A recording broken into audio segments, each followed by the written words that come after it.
அமாசாவின் மரணம். பின்பு ராஜா அமாசாவை பார்த்து, நீ யூதா மனுஷரை 3 நாளைக்குள்ளே என்னிடத்தில் வரவழைத்து நீயும் கூட வந்து இருக்க வேண்டும் என்றான்.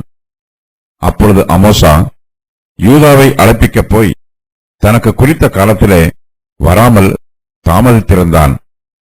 அப்பொழுது தாவீது அபிசாயை பார்த்து, அப்சலோமை பார்க்கிலும் பிக்ரியின் குமாரனாகிய சேபா இப்பொழுது நமக்கு பொல்லாப்பு செய்வான். அவன் அரணான பட்டணங்களில் வந்தடைந்து நம்முடைய கண்களுக்கு தப்பி போகாதபடிக்கு நீ உன் எஜமானுடைய சேவகரை கூட்டிக் கொண்டு அவனை பின்தொடர்ந்து போ என்றான். அப்படியே யோவாபின் மனுஷரும் கிரேத்தியரும் பிலேத்தியரும் சகல பலசாலிகளும் அவன் பிறகாலே புறப்பட்டு பிக்ரியின் குமாரனாகிய சேபாவை பின்தொடர எருசலேமிலிருந்து போனார்கள். அவர்கள் கிபியோன் கிட்ட இருக்கிற பெரிய கல்லண்டையில் வந்தபோது அமாசா அவர்களுக்கு எதிர்பட்டு வந்தான். யோவாபோ தான் உடுத்திக் கொண்டிருக்கிற தன் சட்டையின் மேல் ஒரு கச்சையை கட்டிக் கொண்டிருந்தான்.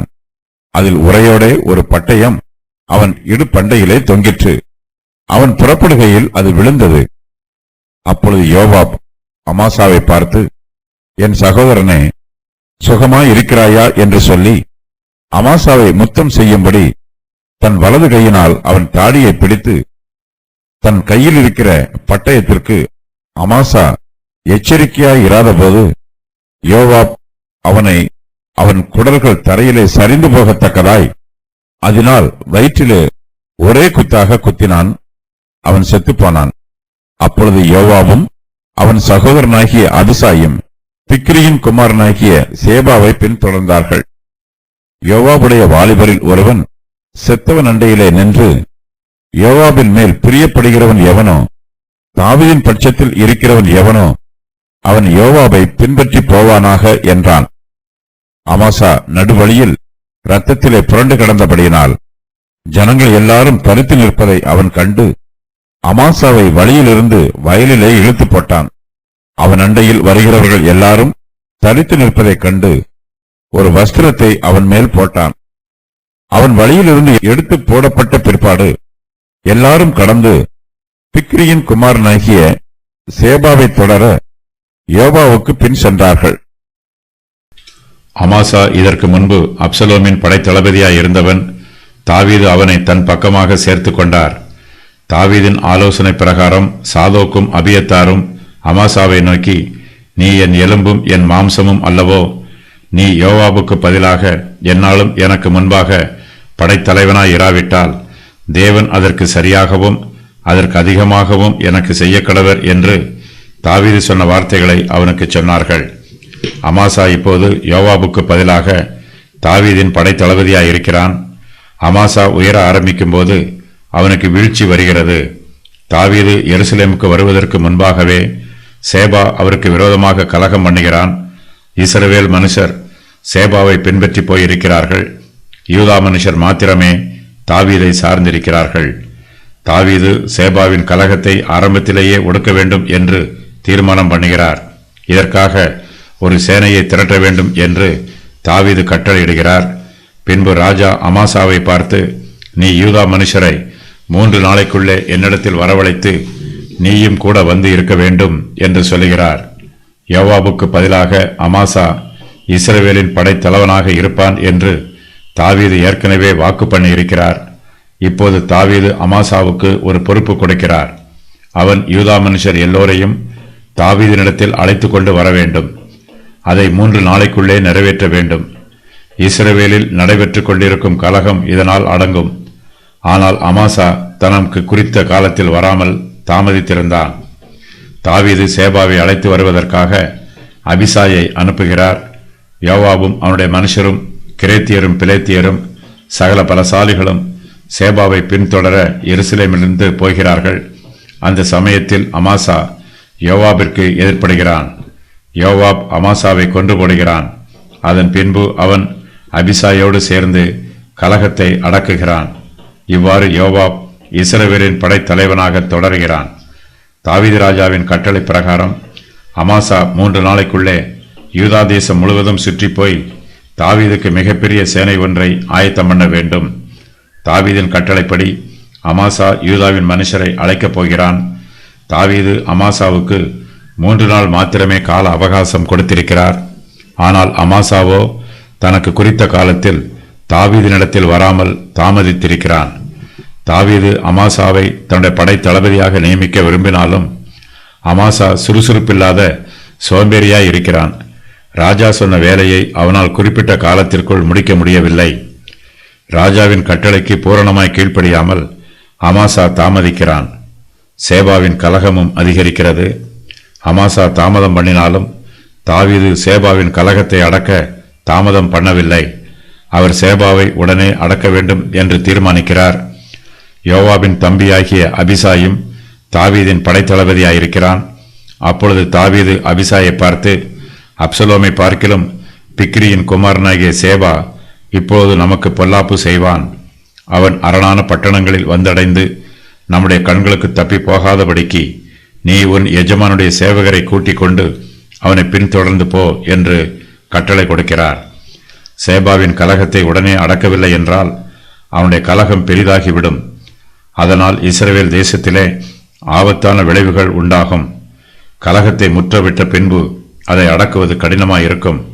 தாவீது அமாசாவை 3 நாளைக்குள் வருமாறு சொன்னார்.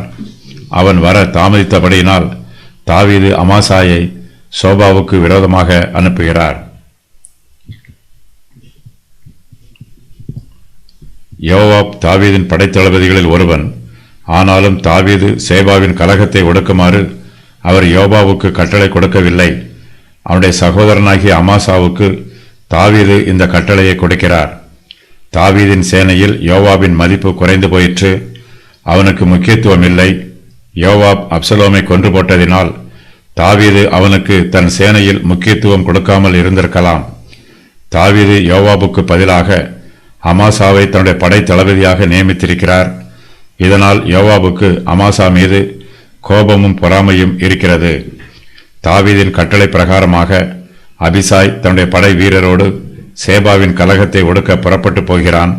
அவனோடு கூட யோவாபின் மனுஷரும் கிரேத்தியரும் பிலேத்தியரும் சகல பலசாலிகளும் அவன் பிறகாலே புறப்பட்டு பிக்ரியின் குமாரனாகிய சேபாவை பின்தொடர எருசலேமில் இருந்து போகிறார்கள். யோவாப் இதற்கு முன்பு யுத்தத்திலே தலைமை தாங்கினவன். இப்போதோ தன்னுடைய சகோதரன் அபிசாயின் சேனையிலே யோவாபும் அவனுடைய மனுஷரும் சாதாரண யுத்த வீரர்களாக புறப்பட்டு போகிறார்கள். அபிசாயின் சேனை கிபியோன் கிட்ட இருக்கிற பெரிய கல்லண்டையில் வருகிறார்கள். அப்போது அமாசா அவர்களுக்கு எதிர்ப்பட்டு வருகிறான். அமாசாவை பார்த்தபோது யோவாபின் கோபம் அவனுக்கு விரோதமாக அதிகரிக்கிறது. யோவாபுக்கு ஏற்கனவே அமாசாவின் மீது பொறாமை இருக்கிறது. அமாசாவை பார்த்தபோது அவனை கொன்று போட வேண்டும் என்னும் கொலைவெறி யோவாபின் மனதில் உண்டாயிற்று. யோவாப் தான் உடுத்திக் கொண்டிருக்கிற தன் சட்டையின் மேல் ஒரு கச்சையை கட்டி கொண்டிருந்தான். அதில் உரையோட ஒரு பட்டயம் அவன் இடுப்பண்டையில் தொங்கிற்று. அவன் புறப்படுகையில் அது விழுந்தது.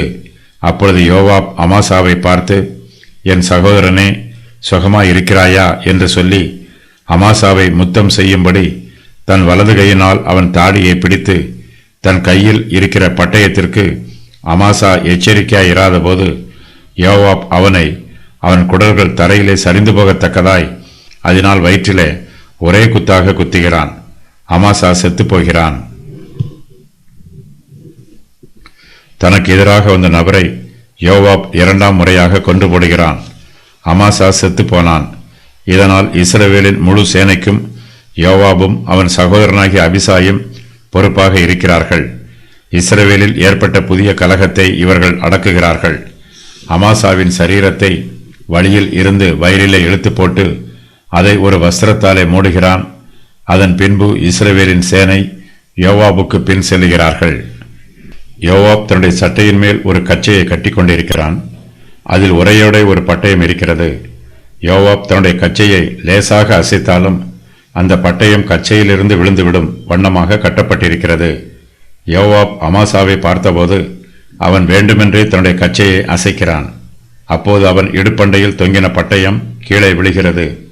யோவாப் கீழே விழுந்த பட்டயத்தை மறுபடியும் இடுப்பண்டையில் உள்ள கச்சையில் வைக்காமல் அதை தன் கையில் பிடித்துக் கொள்கிறான். பட்டயம் எதேச்சையாக கீழே விழுந்தது போல இருக்கிறது. யோவாபோ அந்த பட்டயத்தை திட்டமிட்டு கீழே விழ வைத்திருக்கிறான். யோவாபின் கையில் இப்போது பட்டயம் இருக்கிறது. அமாசா படை தளபதியாய் இருந்தாலும் அவனோடு கூட மெய்க்காப்பாளர்கள் யாரும் இல்லை. யோவாபும் அமாசாவை பார்த்து என் சகோதரனே என்று அழைக்கிறான். ஆகையினால் அமாசாவுக்கு யோவாபின் மீது சந்தேகம் வரவில்லை. அமாசா தாவீது சொன்ன வேலையை நிறைவேற்றுவதற்காக வந்திருக்கிறான். அமாசாவை கொன்று போடுவது தாவீதை அவமதிப்பதற்கு அடையாளம். ஆனாலும் யோவாப் அமாசாவை கொண்டு போட வேண்டும் என்று தீர்மானமாயிருக்கிறான். யோவாப் அமாசாவை யாருமில்லாத இரகசியமான இடத்தில் ஒருவருக்கும் தெரியாமல் மறைவாக கொள்ளாமல் எல்லோருக்கும் முன்பாக கொண்டு போடுகிறான். அமாசா செத்துப்போன போது யோவாபும் அவன் சகோதரனாகிய அபிசாயும் பிக்ரியின் குமாரனாகிய சேபாவை பின்தொடர்கிறார்கள். யோவாபுடைய வாலிபரில் ஒருவன் செத்துப்போன அமாசா வண்டையில் நிற்கிறான். அவன் அங்கே நிற்கிறவர்களை பார்த்து, யோவாபின் மேல் பிரியப்படுகிறவன் எவனோ, தாவீதின் பட்சத்தில் இருக்கிறவன் எவனோ, அவன் யோவாபை பின்பற்றி போவானாக என்று சொல்லுகிறான். அமாசா செத்துப்போனவுடன் யோவாப் அமாசாவுக்கு பதிலாக அவனுடைய படைக்கு தளபதியாயிருக்கிறான். அபிசாய் சேபாவை பின்தொடரும் போது யோவாவும் சேபாவை பின்தொடர்ந்து போகிறான். அமாசாவின் சேனையில் உள்ளவர்கள் எத்தனை பேர் தனக்கு ஆதரவாக இருப்பார்கள் என்பது யோவாபுக்கு தெரியும். அமாசா ஏற்கனவே அப்சலோமின் படை தளபதியாய் இருந்தவன். இப்போது தாவீதின் படை தளபதியாக புதிதாய் நியமிக்கப்பட்டிருக்கிறான். யோவாபோ ஏற்கனவே தாவீதின் படை தளபதியாய் இருந்தவன். யோவாப் இதற்கு முன்பி அப்சலோமுக்கு விரோதமாகவும் அவன் படை தளபதியாகிய அமாசாவுக்கு விரோதமாகவும் யுத்தம் பண்ணி இருக்கிறான். யோவாப் ஒரு கொலைகாரன், அமாசாவோ ஒரு வஞ்சனைக்காரன். வஞ்சகம் பண்ணினவன் செத்துப்போனான். அமாசாவின் சேனையில் உள்ளவர்களால் இனிமேல் செத்துப்போன தங்கள் படைத்தளபதியை பின்தொடர முடியாது. ஆகையினால் அவர்கள் யோவாபை பின்தொடர்கிறார்கள். யோவாப் ஒரு கொலைக்காரனாய் இருந்தாலும் வேறு வழியில்லாமல் அவனோடு கூட போகிறார்கள். அமாசா நடுவழியில இரத்தத்திலே புரண்டு கிடக்கிறான். ஆனபடியினால் ஜனங்கள் எல்லோரும் அங்கே தரித்து நிற்கிறார்கள். இப்போது யோவாபுடைய வாலிபன் அதை கண்டு அமாசாவை வழியில் இருந்து வயலிலே இழுத்து போடுகிறான்.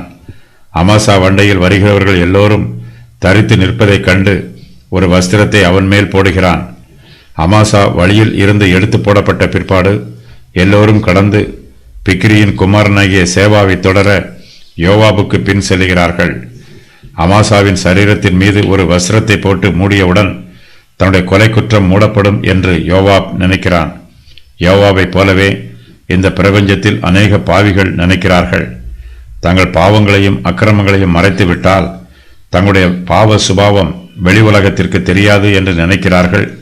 இந்த உலகத்தாரின் பார்வைக்கு நம்முடைய அக்கிரமங்களை மறைத்தாலும் கர்த்தருடைய பார்வைக்கு நம்மால் எதையும் மறைக்க முடியாது. கர்த்தருக்கு மறைவானது ஒன்றுமே இல்லை. அவர் சர்வ ஞானம் உள்ளவர், அவர் சர்வ வியாபகர்.